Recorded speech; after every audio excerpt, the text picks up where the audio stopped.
Tuhanlah kekuatan dan mazmurku.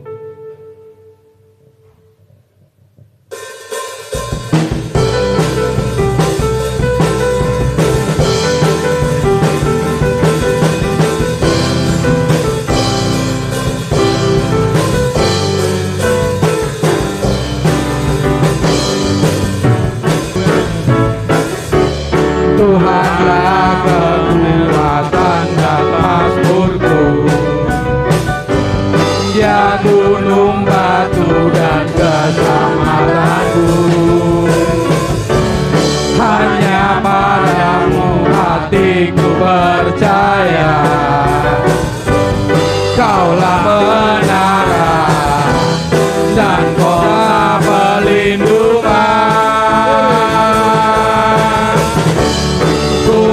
Selalu bersyukur sebab cintamu padaku takkan pernah berubah. Hatiku percaya walau bumi bergoncang, gunung-gunung beranjak, namun kasih setiamu tak pergi dariku. Tuhanlah kekuatan dan mazmurku, Dia gunung batu dan keselamatanku.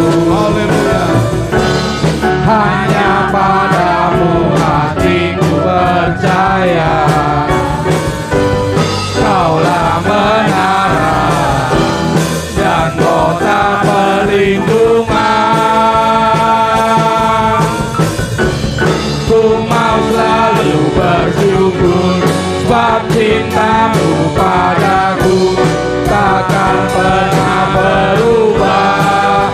Hatiku percaya walau bumi bergoncang, gunung-gunung beranjak, namun kasih setiamu tak pergi dariku.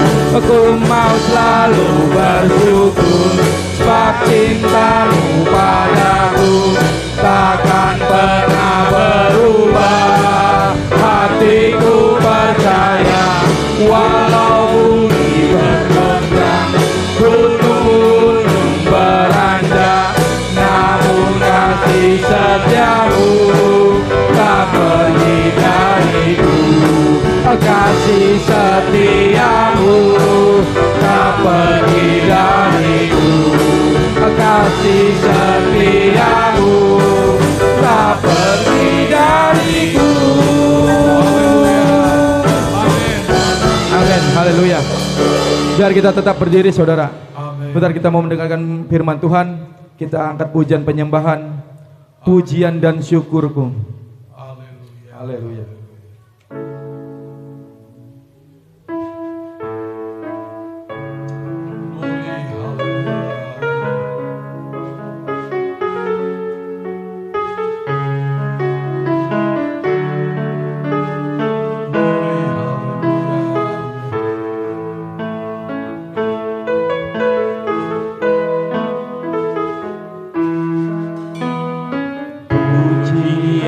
Dan syukurku ku bawa padamu dengan rendah hati ku persembahkan.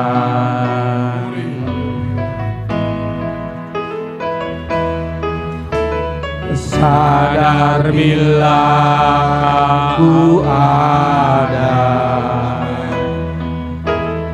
hanya karena anugerah, bukan karena kekuatanku.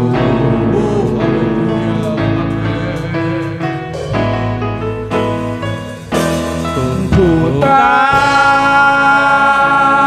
hidupku adalah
bawa padamu dengan rendah hati ku persembahkan.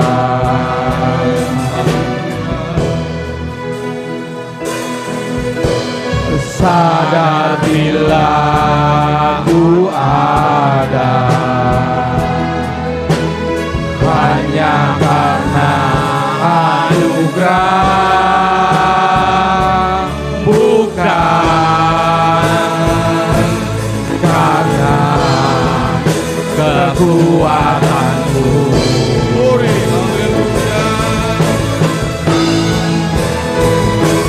Ku tahu hidupku adalah penyembahan. Engkau ciptakanku dalam kemuliaan-Mu.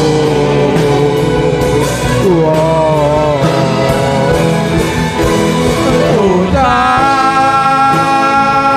hidupku berharga di mata-Mu. Segenap hidupku persembahkan.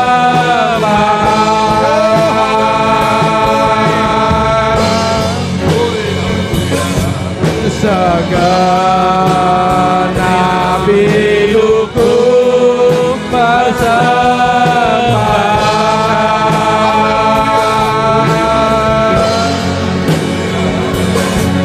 Segenap hidupku persembahkan. Haleluya.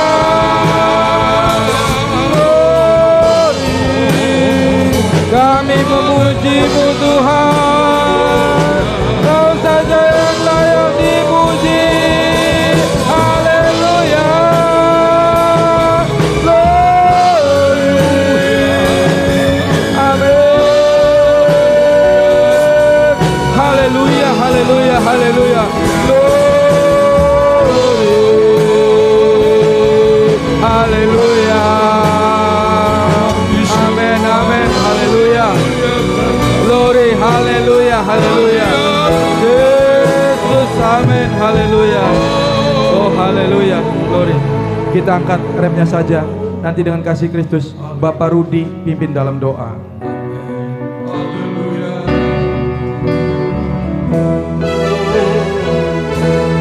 Ku tahu hidupku adalah penyembahan. Kau ciptakanku dalam kemuliaan-Mu.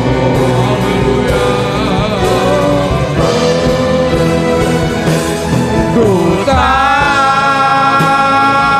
hidupku berharga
Terima kasih Bapa di dalam surga. Haleluya. Pujian syukur kami naikkan kepadamu ya Tuhan. Haleluya. Benar kami berharga di matamu ya Bapa. Haleluya. Kau ciptakan kami dengan kemuliaan daripadamu ya Tuhan. Amin. Haleluya. Terima kasih Bapa di dalam surga. Kami sudah naikkan pujian syukur kami ke hadapanmu ya Tuhan. Kami terus merasakan hadiratmu ya Bapa. Kami yakin, kami percaya apa yang sudah kami persembahkan ya Tuhan. Semuanya untuk menyenangkan daripadamu ya Bapa. Kami mengundang hadiratmu ya Tuhan turun di tengah-tengah kami. Saatnya Tuhan sebentar kami akan mendengarkan kebenaran daripada firman-Mu ya Bapa. Urapi hamba-Mu ya Tuhan. Urapi kami umat-umat-Mu yang akan mendengarkan kebenaran firman-Mu ya Bapa. Dengan urapan yang daripadamu. Terima kasih Bapa di dalam sorga. Biar apa yang Kau sampaikan melalui hamba-Mu menjadi kekuatan, menjadi rema. Bahkan mengubah kehidupan kami ya Tuhan. Terima kasih Bapa di dalam sorga. Ampuni Tuhan salah dosa, kebodohan, kekurangan, kelemahan kami. Kami mau sambut kebenaran firman-Mu hanya di dalam nama Tuhan kami Yesus Kristus. Kami sudah berdoa dan mengucap syukur. Haleluya. Amin. Haleluya. Puji Tuhan. Memang benar hidup kita hanya oleh anugerah dari Tuhan. Kita tidak bisa balas segala kebaikan Tuhan. Makanya hidup ini harus terus kita persembahkan kepada Tuhan. Haleluya.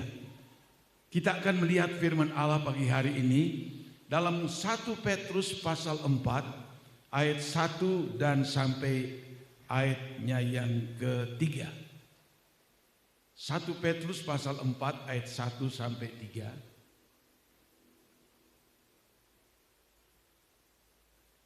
Kita akan hormati pembacaan firman Allah. Kita akan baca sama-sama 3 ayat ini. 2, 3. Jadi karena Kristus telah menderita penderitaan badani, kamu pun harus juga mempersenjatai dirimu dengan pikiran yang demikian. Karena barang siapa telah menderita penderitaan badani, ia telah berhenti berbuat dosa. Supaya waktu yang sisa, jangan kamu pergunakan menurut keinginan manusia, tetapi menurut kehendak Allah. 3. Sebab telah cukup banyak waktu kamu pergunakan untuk melakukan kehendak orang-orang yang tidak mengenal Allah. Kamu telah hidup dalam rupa-rupa hawa nafsu, keinginan, kemabukan, pesta pora, perjamuan minum, dan penyembahan berhala yang terlarang. Puji Tuhan, silakan kita duduk. Ayat ini dikatakan oleh pimpinan Roh Kudus kepada Rasul Petrus. Dan kalau kita melihat dalam ayat ini, Rasul Petrus sudah sangat umur lanjut, tua, tapi dia tetap melayani Tuhan. Dia banyak sekali pengalaman-pengalaman suka duka, penderitaan silih berganti dia alami setelah dia mengikut Tuhan sampai dengan umurnya yang sudah sangat tua ini. Dan di dalam ayat yang kita lihat dalam pembacaan tadi, Kristus Yesus telah menderita penderitaan badani. Kita sudah tahu setiap kali kita mengadakan perjamuan kudus seperti kemarin, kita selalu diingatkan bagaimana pengorbanan Tuhan. Secara fisik dia telah menderita luar biasa. Dan firman Allah ini memberitahu, kamu pun juga harus mempersenjatai diri kamu. Bukan senjata perang, bukan. Terjemahan lain berkata, kamu juga harus melengkapi pikiranmu sama seperti yang Tuhan Yesus telah alami. Artinya begini, kalau Yesus saja secara badani dia telah menderita, apalagi saya dan saudara. Padahal dia tidak bersalah, tidak berdosa. Dia menanggung semua segala dosa saya dan saudara. Tapi dia rela menderita. Nah, apalagi kita memang orang yang berdosa. Wajarlah kalau memang kita akan menghadapi atau melewati banyak kesukaran dan penderitaan. Tapi dalam ayat ini kita melihat ternyata ada maksud yang indah dari Allah mengizinkan kita melalui kesukaran dan penderitaan. Saya berulang kali merenungkan ayat ini dan saya dapati bahwa ayat ini menunjukkan belas kasih Tuhan. Bukan hanya sekedar pengalaman Petrus yang begitu lama mengiring melayani Tuhan. Tapi di dalam ayat ini, di situ kita lihat betapa baiknya Tuhan. Sebab apa?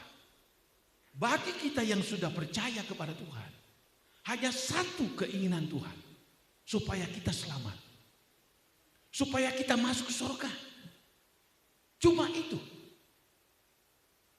Tuhan ingin kita yang sudah percaya, bertobat, lahir baru, mengikut Tuhan.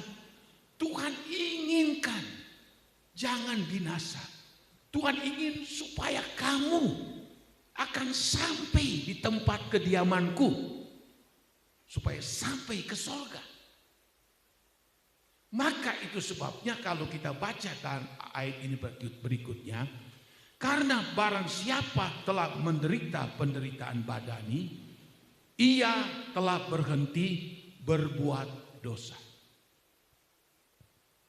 Allah seringkali izinkan kita harus melewati penderitaan secara badani. Sebab memang kita manusia itu terbatas. Kita manusia ini gampang sekali kita terpengaruh untuk hidup tidak berkenan kepada Tuhan. Sampai di dalam ayat yang ketiga disebutkan telah cukup lama, setelah cukup banyak waktu kamu pergunakan melakukan kehendak orang-orang yang tidak mengenal Allah.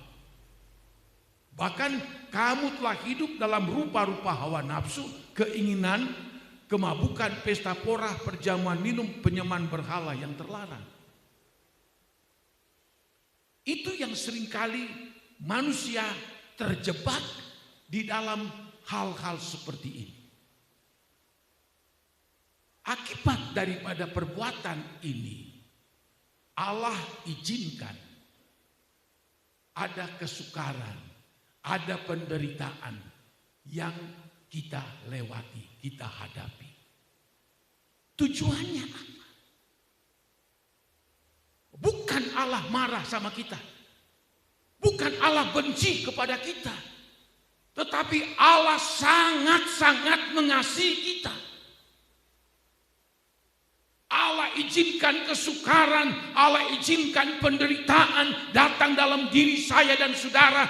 Tujuannya apa? Supaya kita berhenti berbuat dosa. Sebab kalau tubuh jasmani ini akan hidup enak, akan hidup nyaman, akan hidup dengan sesuka hatinya, apa yang terjadi? Dia akan terus memuaskan dirinya dalam hawa nafsu dosa dan kejahatan yang tidak berkenan kepada Allah. Inilah sifat tubuh manusia. Makanya saya baca dan renungkan ayat ini. Oh Tuhan, wow, luar biasa sekali. Engkau pakai Rasul Petrus untuk mengungkapkan isi hati Allah. Dengan kata lain, kalau kita diizinkan oleh Tuhan mengalami kesukaran, mengalami penderitaan, mengalami hal-hal yang mungkin kita katakan buruk, sebetulnya di situ kita koreksi diri. Kita cari kenapa ini terjadi. Dan kalau hal itu kita dapati, oh Tuhan, ternyata Engkau baik. Sebab dengan cara seperti itu membuat aku berhenti untuk berbuat dosa. Ini yang menjadi tujuan Tuhan. Bayangin kalau kita terus berbuat dosa, terus berbuat dosa, padahal kita orang Kristen. Terus berbuat dosa bahkan sampai mati. Ini pertanyaan, lalu kemanakah jiwa kita? Sudah pasti tidak masuk surga. Dengan kasih dari Allah, Dia izinkan kita melewati kesukaran, melewati penderitaan. Supaya apa? Kita sadar dan kita berhenti untuk berbuat dosa. Banyak sekali contoh di dalam Alkitab. Satu waktu, Raja Daud dalam keadaan begitu luar biasa, puncak kejayaan daripada Raja Daud. Selalu menang menghadapi banyak-banyak pertempuran. Dalam keadaan, dalam puncak kejayaannya, Alkitab memberitahu iblis membujuk umat Israel dan juga Raja Daud. Untuk apa? Supaya Daud akan memerintahkan kepada panglima-panglimanya menghitung seluruh tentara dari Israel, dari utara di Dan sampai ke Berseba bagian selatan. Suruh dihitung. Padahal sebetulnya tidak dihitung tidak masalah. Sebab Daud sendiri tahu pengalaman Tuhan tidak mengadakan kemenangan dengan banyaknya musuh, dengan sedikitnya orang. Justru dengan sedikit orang bisa mengalahkan banyak orang. Seperti Gideon, cuma 300 orang mengalahkan begitu banyak orang. Seperti Abraham, pengikutnya cuma 300 lebih bisa mengalahkan raja-raja yang ada di daerah sekitar negeri Kanaan waktu itu. Daud juga tentu sudah tahu. Tapi dia tergoda, dia ceroboh. Panglima besar Yoab beserta dengan panglima-panglima lain berkata kepada Daud, tidak usah dihitung. Sebab mereka tahu ini tidak boleh. Tetapi Daud ini kekeh. Hitung. Ini karena dia anggap dia raja yang besar, dia raja yang hebat, dia raja yang tak terkalahkan. Jadi sobut, dia angkuh. Meskipun panglima besar Yoab mengatakan ini suatu kekejian dari Allah, tapi karena perintah raja, maka dia harus turuti. Hampir setahun. Mereka menjelajah dari utara sampai selatan dan menghitung anak-anak muda dan pria-pria yang kuat, sekitar 1.300.000 orang yang bisa memegang senjata. Waktu mereka datang melapor kepada Daud, sekian banyak seluruh bangsa Israel yang bisa memegang senjata untuk berperang melawan musuh. Pada saat itu mereka kasih tahu, berdebar-debarlah hati dari Daud. Roh Allah menegur dia dengan begitu keras. Yoab sudah beritahu tidak usah. Daud kekeh, sobut mentuk. Supaya dia akan kasih tahu orang banyak. Oh, luar biasa tentara Israel, umat Allah. Padahal Tuhan bisa memakai berapa orang pun mengalahkan orang-orang musuh. Berdebarlah hati Daud. Lalu dia ayat di dalam, saudara kalau lihat di dalam Alkitab Tawari atau Raja-Raja. Maka saat itu Daud merasa sangat-sangat berbuat dosa. Dia akui dia telah berbuat kesalahan yang fatal, kesalahan yang sangat besar. Tidak lama datanglah Nabi Gad namanya. Lalu Nabi Gad berkata, oleh sebab tindakanmu yang terjadi, maka engkau akan memilih. Allah akan menghukum engkau dengan umat Allah ini. Yaitu pilih 3 tahun terjadi kelaparan di seluruh Israel. Kedua, akan terjadi engkau selama 3 bulan akan dikejar-kejar oleh musuhmu. Kemana engkau pergi akan dikejar, ke hutan, ke padang gurun, dimanapun engkau terus dikejar selama 3 bulan dengan tujuan membunuh engkau. Lalu yang ketiga dikatakan, atau pilih 3 hari belah sampar penyakit. Waktu Nabi Gad memberitahu, tersungkurlah Daud menyesal segala tindakannya yang ceroboh, yang salah ini. Minta ampun sudah tidak bisa. Bagi Allah perbuatannya ini begitu besar salahnya. Lalu dia berkata, aku menyerah kepada Tuhan. Biarlah kehendak Tuhan terjadi. Bayangkan, saat itu firman Allah tidak main-main. Dia menghukum umat Allah dan juga Daud atas kecerobohannya. 3 hari 70.000 umat Allah mati dalam 3 hari. Ini kesalahan yang fatal.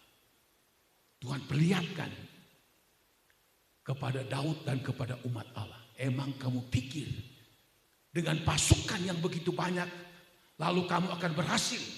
Bukan. Jadi Tuhan buktikan.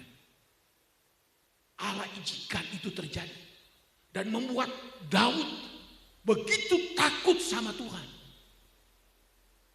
Sehingga di dalam Mazmur 119 di situ ada ayat berkata dalam ayat 67, sebelum aku ditindas oleh Tuhan, aku menyimpang.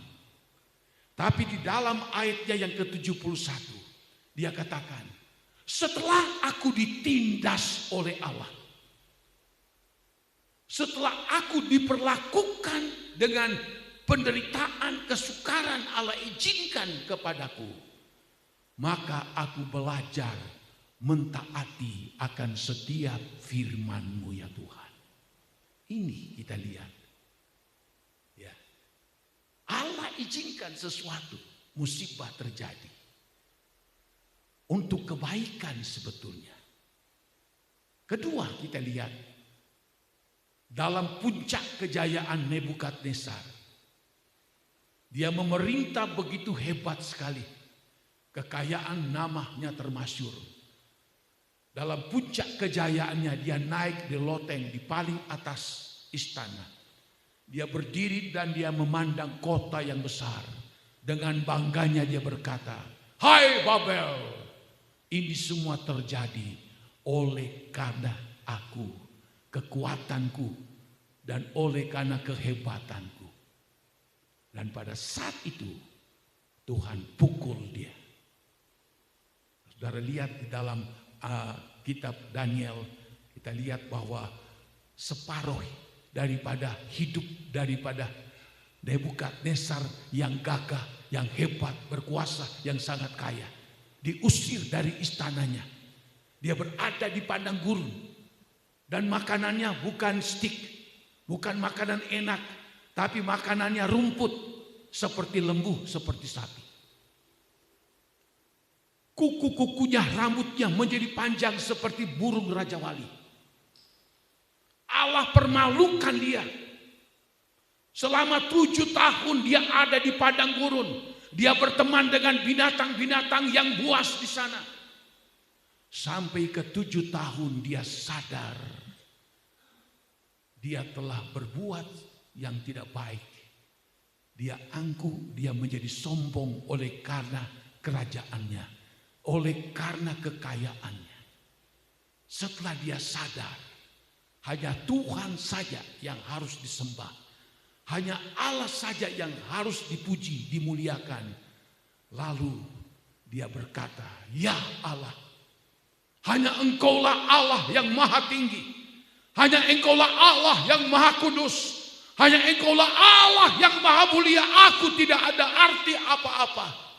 Tuhan ingat dia, dan Tuhan pulihkan kembali Raja Nebukadnezar. Dia pulih seperti manusia biasa. Pikirannya dikembalikan lagi oleh Allah. Lalu dia diambil dari padang gurun, dibawa kembali ke istana. Dari situlah Nebukadnezar berkata, tidak ada ilah lain yang harus dipuji selain Allah umat Israel. Itulah Allah saya dan saudara-saudara. Allah izinkan itu terjadi dalam diri kita, siapapun itu, untuk mengoreksi kita. Supaya apa?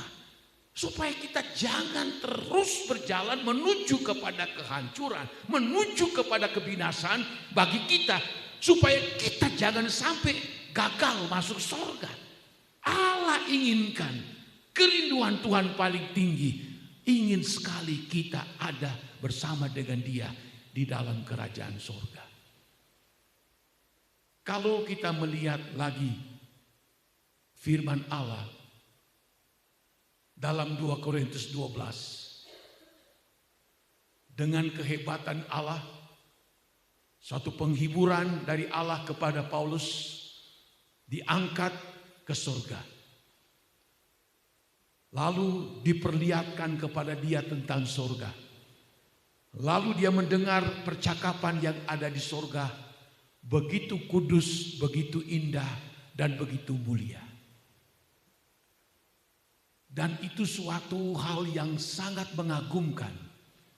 Istilah kata berkat ilahi rohani yang telah dilihat, dialami oleh Paulus begitu luar biasa sekali. Lalu di dalam 2 Korintus 12 itu, supaya Tuhan, dikatakan begini, supaya jangan aku meninggikan diri, oleh sebab karena aku telah diangkat, diperlihatkan tentang sorga itu, supaya aku tidak menjadi sombong. Maka Tuhan izinkan aku memberikan duri di dalam diriku. 3 kali aku sudah berdoa sama Tuhan. Tuhan, ambillah duri ini. Cuma disebutkan itu duri. Duri itu sesuatu yang menyakitkan kalau dia masuk menusuk tangan jari kita atau tubuh kita. Itu duri menggambarkan kesukaran, penderitaan yang dialami oleh Paulus. Tuhan katakan supaya engkau tidak jadi sombong, maka Allah izinkan engkau diberikan duri. 3 kali aku berdoa, Tuhan ambil ini. Terlalu siksa aku, terlalu sakit aku Tuhan. Terlalu menderita aku. Tapi Tuhan jawab apa? Cukuplah Paulus, kasih karuniaku kepadamu. Sebab justru engkau dalam keadaan seperti itu, maka kuasa Allah, kuasa Tuhan akan terus memenuhi kehidupanmu. Ini jawab Tuhan. Wis makodon baik Paulus. Maka kita met duri penderitaan sakit. Wah, engkau jadi orang yang angkuh, engkau jadi wong sombong, engkau bisa tidak masuk surga. Wis mangkonon baik. Cukuplah kasih karuniaku padamu, Paulus. Lalu ayat berikutnya Paulus kata, itulah sebabnya aku lebih suka dalam penderitaan, dalam aniaya, dalam siksaan, dalam segala hal yang tidak diinginkan oleh tubuh. Supaya apa? Kristus selalu berkuasa di dalam hidup saya. Dia tidak peduli lagi siksaan duri dalam daging itu. Dia fokus, inilah rencana Allah yang indah. Paulus tidak fokus kepada duri yang menyakiti. Dia fokus ke depan. Dia fokus supaya nanti kelak aku mati, aku ada di dalam kerajaan surga. Makanya itu begitu luar biasa sekali kalau kita lihat di dalam ayat ini, saudara. Bahkan ada ayat dalam Alkitab, ini kebaikan Tuhan seringkali kita tidak mengerti. Ibrani 12 ayatnya yang agak panjang, tapi kita baca saja ayat 10 dan sampai ayat yang ke-11. Tapi kita baca dulu ayat 6. Karena Tuhan menghajar orang yang dikasihinya, dan ia menyesah orang yang diakuinya sebagai anak. Ayat 10. Sebab mereka mendidik kita, ini orang tua jasmani, dalam waktu yang pendek sesuai dengan apa yang mereka anggap baik.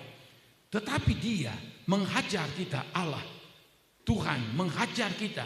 Untuk apa? Kebaikan kita. Supaya kita beroleh bagian dalam kekudusannya. Memang tiap-tiap ganjaran pada waktu ia diberikan tidak mendatangkan sukacita, tetapi duka cita. Tapi kemudian ia menghasilkan buah kebenaran yang memberikan damai kepada mereka yang dilatih olehnya. Tuhan Maha Tahu. Tuhan selalu memonitor jalan hidup saya dan saudara sampai ke dalam keadaan yang sekecil apapun. Dia tahu hati kita. Makanya dikatakan dalam ayat ini, Tuhan menghajar orang yang dikasihi Tuhan. Bahkan pun dalam ayat berikutnya, ia menyesah, memukul, pukul orang yang dianggapnya sebagai anak. Ini cara dari Tuhan. Orang tua kita mendidik kita, tapi hanya dengan waktu yang pendek katanya.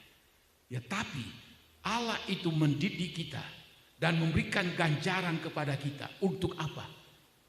Alkitab memberitahu untuk kebaikan kita. Allah ingin mendisiplinkan kita. Allah ingin mendidik kita begitu rupa. Kalau dia lihat kita melenceng kiri, melenceng ke kanan, luruslah kamu. Ini. Kita bandel, dia ketok. Dia hajar. Bahkan pun tak segan-segan dia akan menyesah, memukul. Tapi itu bukan bentuk kebencian, tapi bentuk kasih daripada Tuhan. Ini yang perlu kita tahu.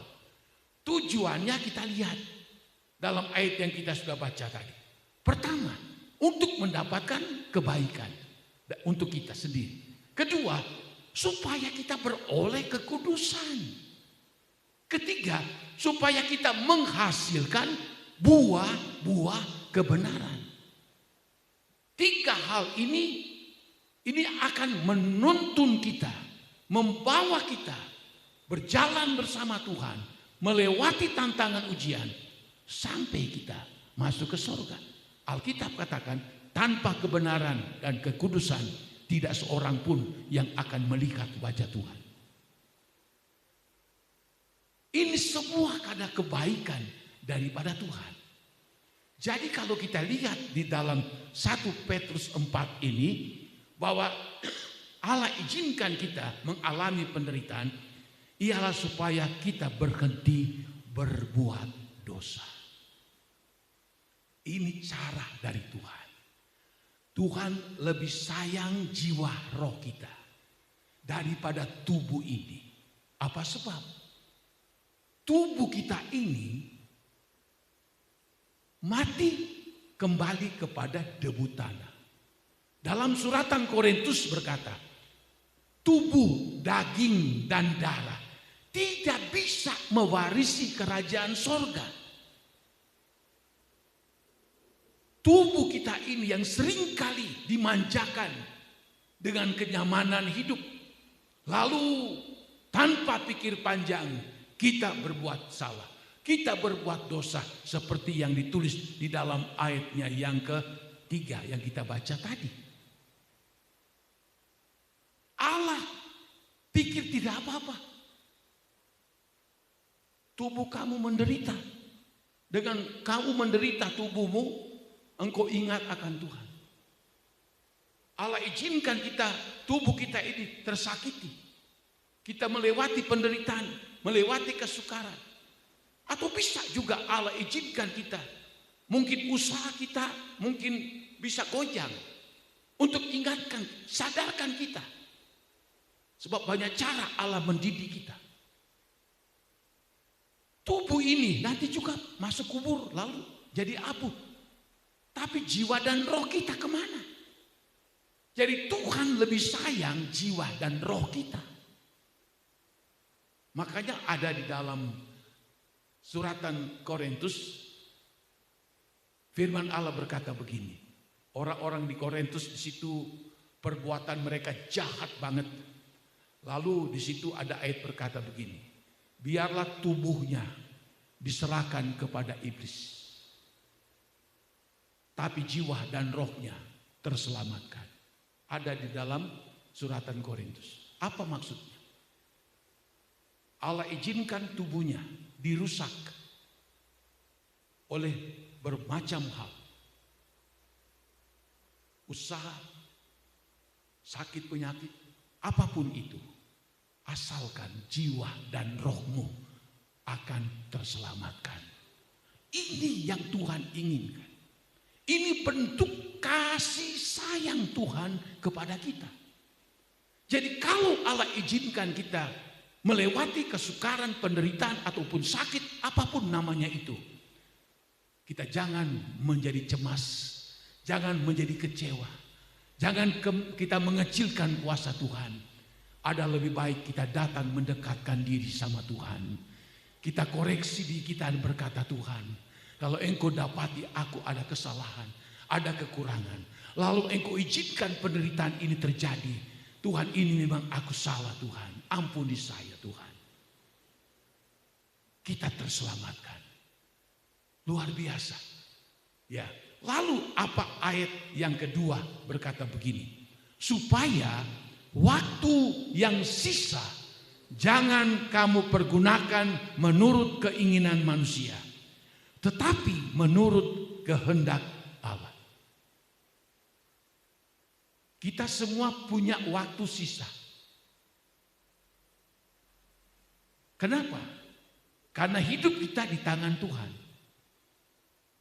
Kalau ada orang yang hidupnya 5 tahun, itu juga bisa dikategorikan ada hidup sisanya.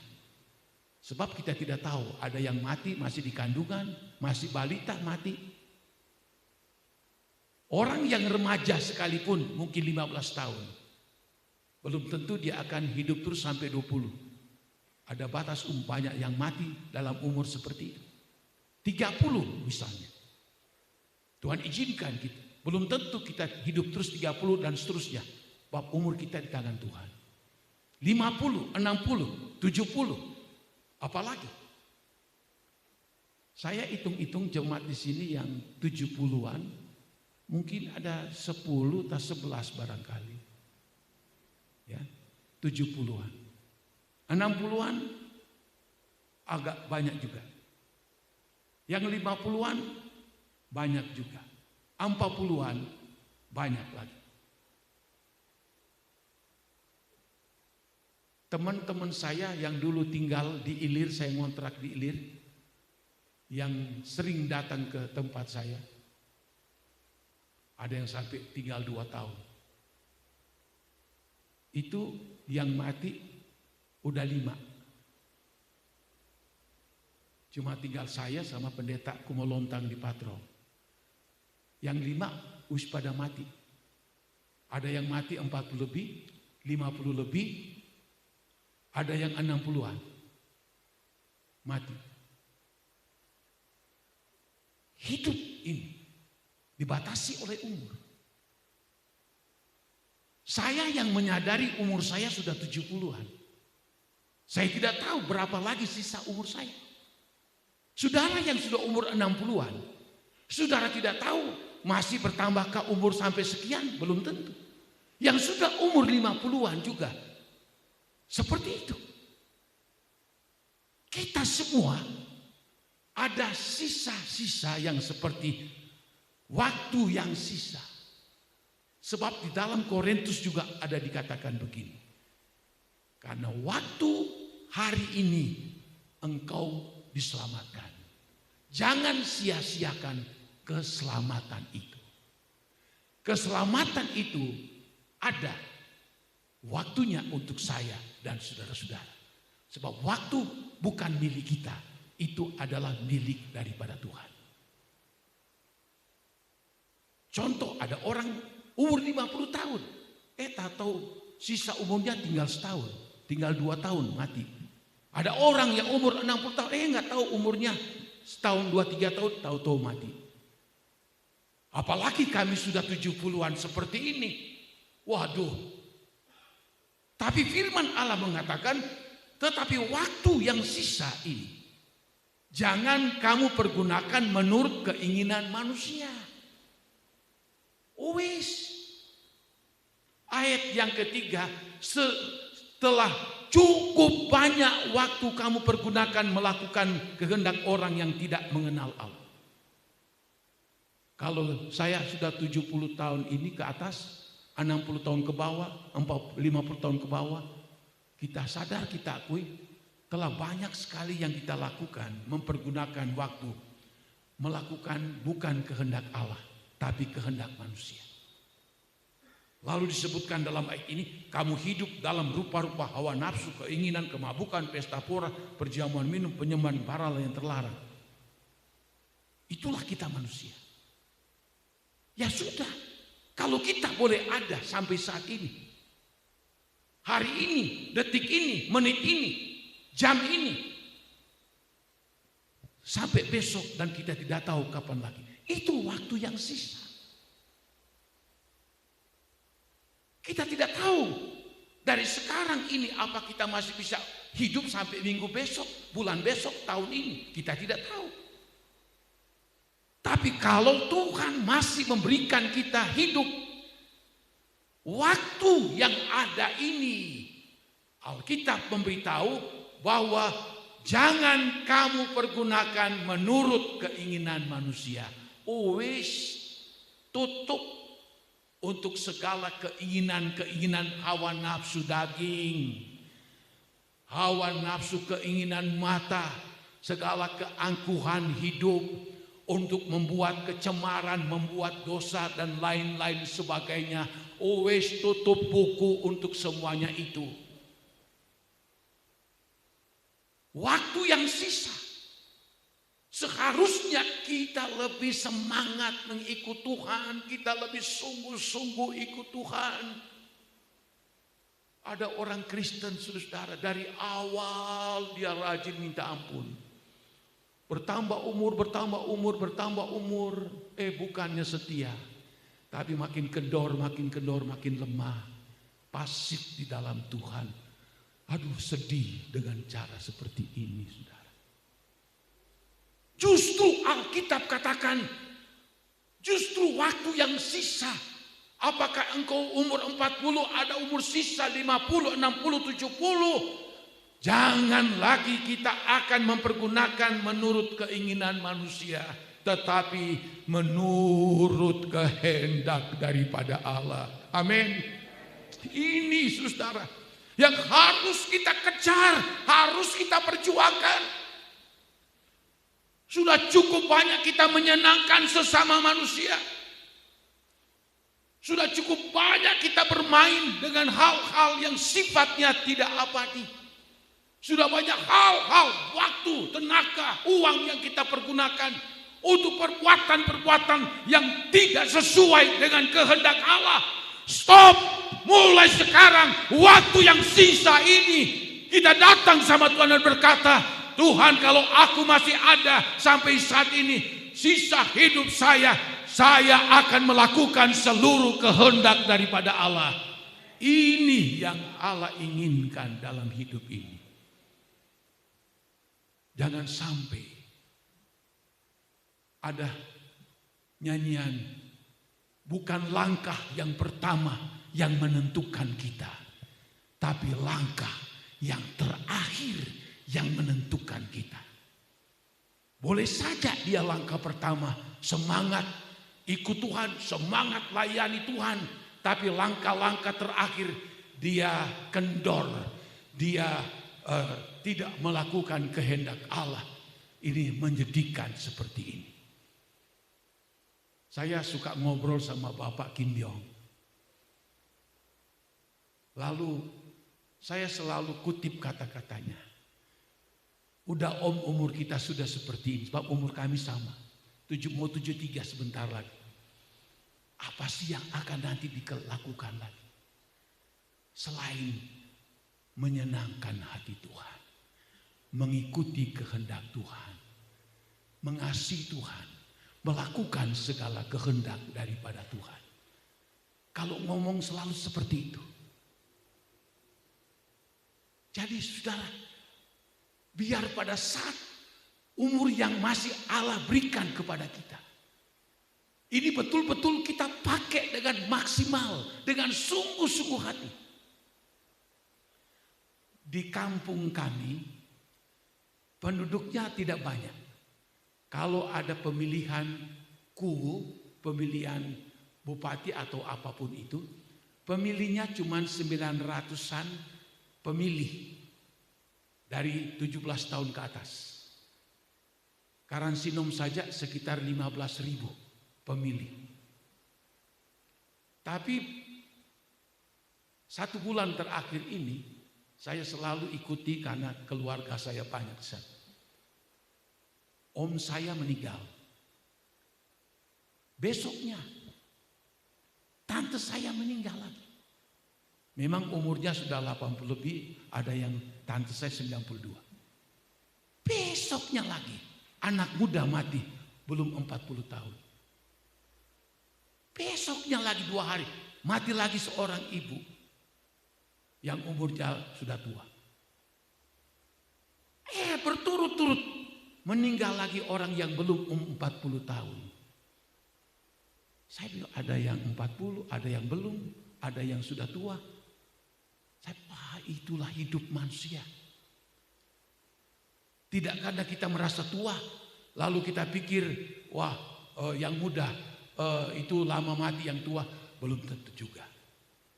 Atau yang masih muda, kami masih lama mati, belum tentu juga.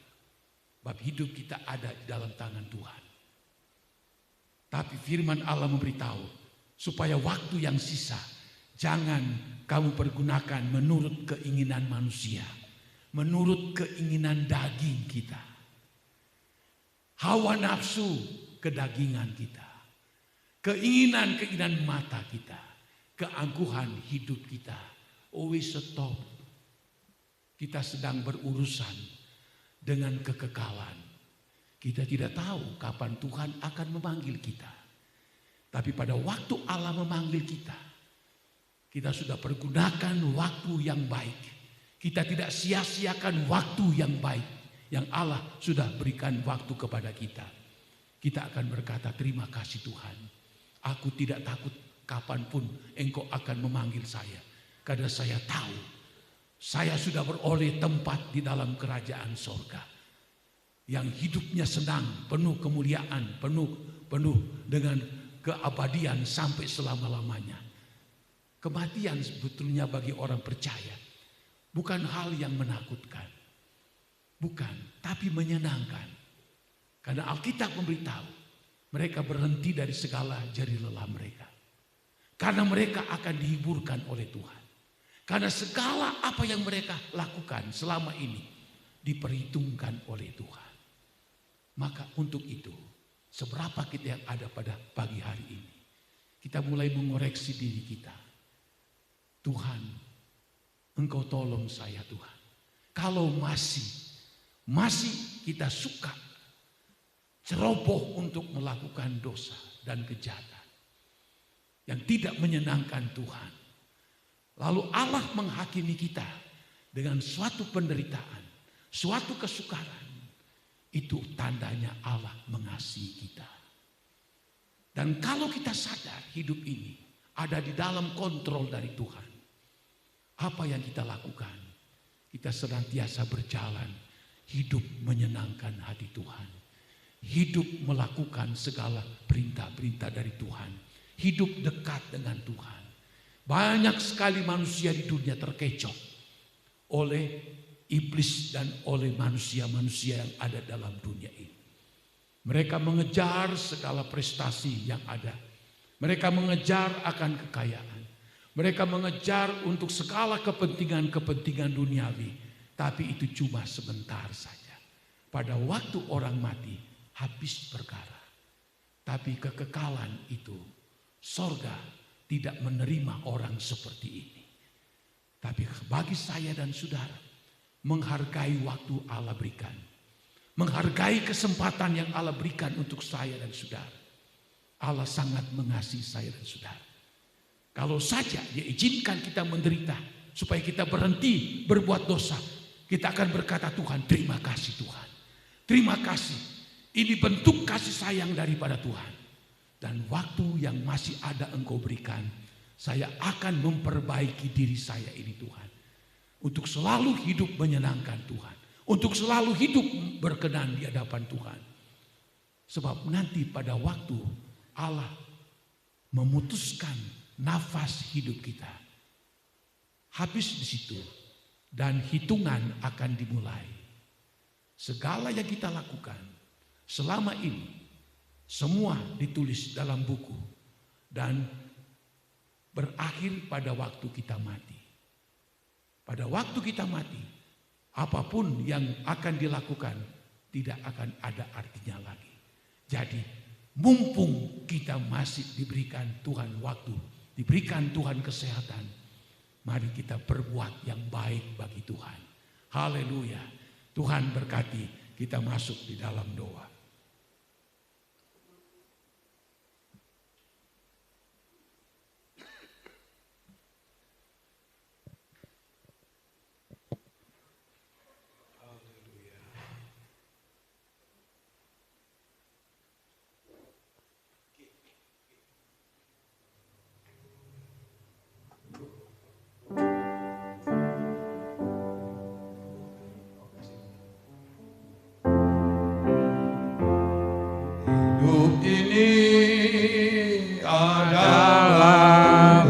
Kesempatan hidup ini untuk kita berdiri bersama-sama.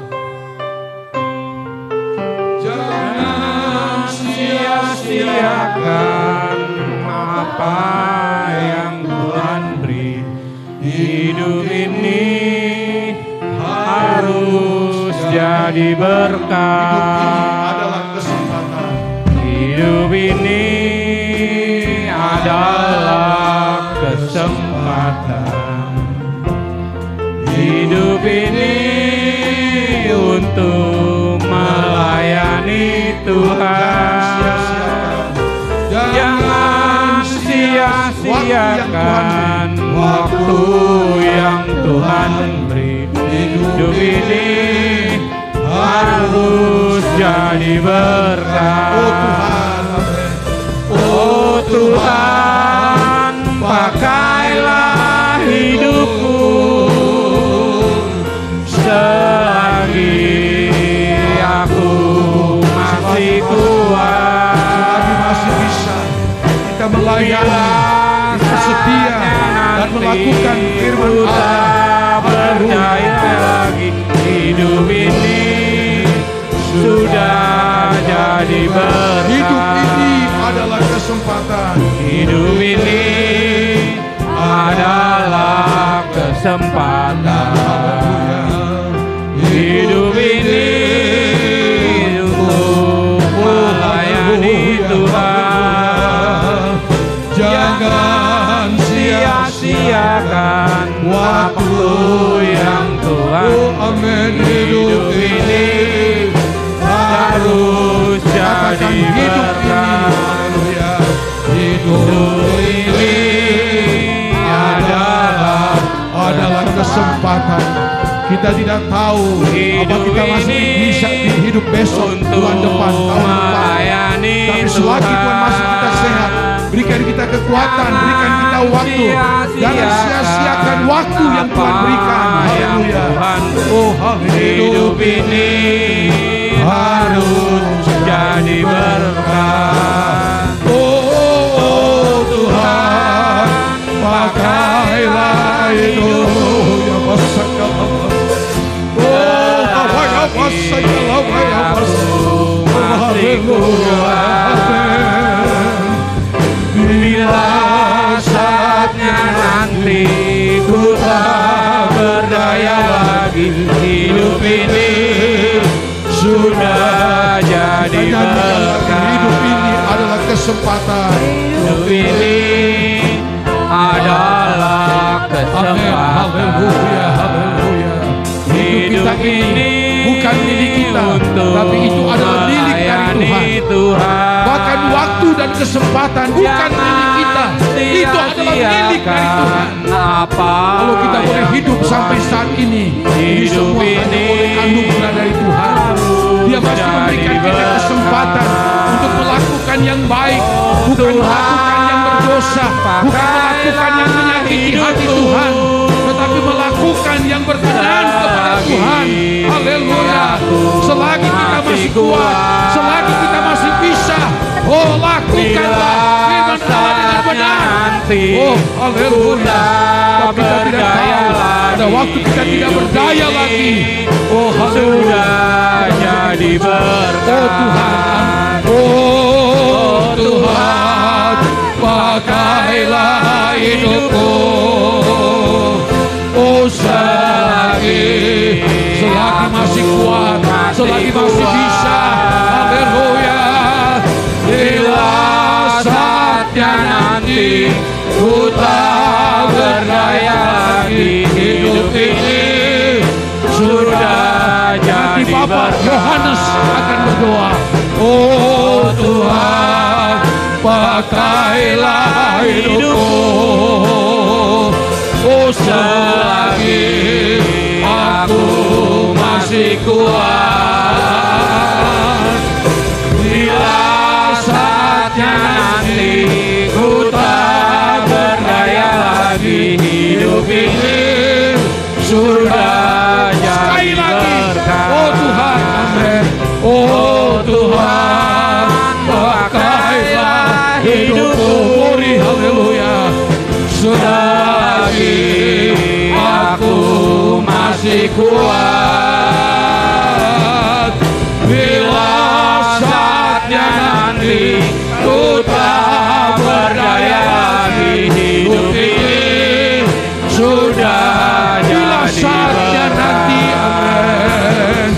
Bila saatnya nanti ku tak berdaya lagi, hidup ini sudah jadi berkah. Oh, hidup ini sudah jadi berkah. Oh, hidup ini sudah jadi berkah. Haleluya, haleluya, haleluya. Oh, haleluya, oh, haleluya. Oh, ya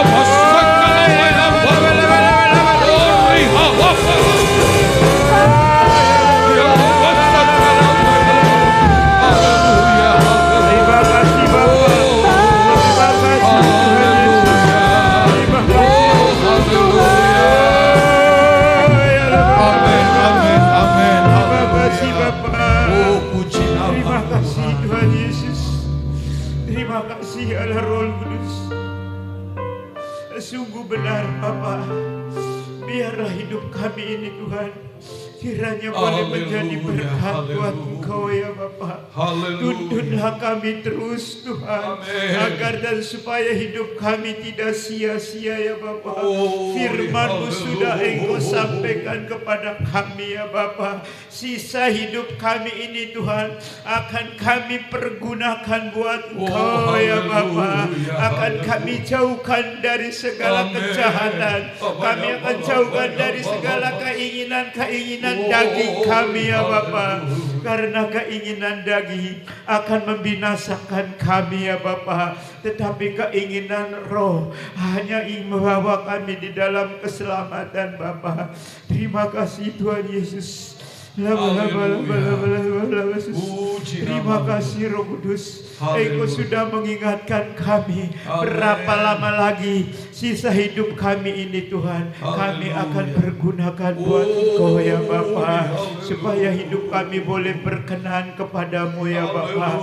Sesungguhnya kami Tuhan hidup ini tidak ingin mencari harta kekayaan, tapi ingin mencari keselamatan Bapa. Karena keselamatan tidak bisa dibayar dengan apapun ya Tuhan. Terima kasih Bapa di surga. Biarlah sisa hidup kami ini Tuhan, kami akan selalu pergunakan Tuhan untuk melangkah di dalam pertandingan yang akan menuju finish yang terakhir ya Bapa. Itulah ke surga yang kekal ya Tuhan. Terima kasih Bapa. Berkati kami yang sudah mendengarkan firman-Mu ini Tuhan. Berkati juga Bapa Gembala kami yang selalu mengingatkan kami agar hidup kami ini Tuhan benar-benar sungguh-sungguh Tuhan, sisa napas kami akan kami pergunakan buat Engkau ya Bapa. Itulah sebabnya Tuhan, ampuni kami kekurangan kami, kebodohan kami ya Bapa. Kami mau berjalan bersama dengan Engkau ya Tuhan. Terima kasih firman-Mu sudah Engkau sampaikan. Kami akan tanamkan di dalam hati kami yang dalam, agar dan supaya firman-Mu yang sudah kami dengar ini Tuhan tidak lalu dengan begitu saja ya Bapa, melainkan boleh menjadi berkat dan kekuatan iman percaya kami kepadamu ya Bapa. Terima kasih Tuhan Yesus. Terima kasih Bapa di surga. Saatnya Tuhan kami mau memberikan korban persembahan-Mu Bapa. Tilik tangan-tangan kami ya Bapa. Engkau balas sesuai janji daripada firman-Mu ya Bapa. Di dalam nama Tuhan Yesus kami sudah berdoa dan mengucap syukur, dan kami mau memberi yang baik buat Engkau. Haleluya. Amin.